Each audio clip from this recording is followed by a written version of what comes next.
Narayanganj city corporation ৩ নং word, বাদল councillor word. এখানে 10 তলার পাশে একটি ডোবার মধ্যে একজন মহিলার লাশ বেশি থাকতে দেখা যায়।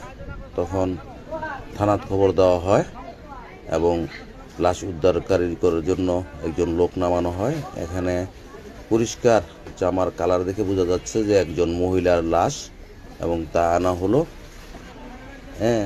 এছাড়াও গত কয়েকদিন আগে আপনার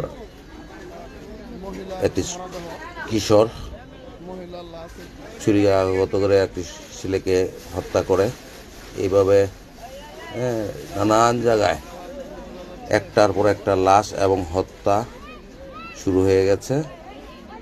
আসলে এরা কোনো দলের বা এরা কারো পক্ষের লোক না, এরা প্রকৃতপক্ষেই যেই ক্ষমতা আসুক তাদের নাম ভাঙিয়ে এরা একের পর এক অন্যায়, অত্যাচার, জুলুম, হাইজ্যাকার, চুরি, বাটপারি সব কিছু করে যাচ্ছে।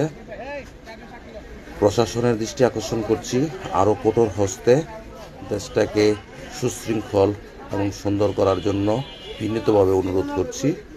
আর এখানে এটা তো ৩ নম্বর ওয়ার্ডের 10 তলা ভবনের পাশে একটি ডোবা থেকে এই নারীর লাশ উদ্ধার করা হয়। ধন্যবাদ।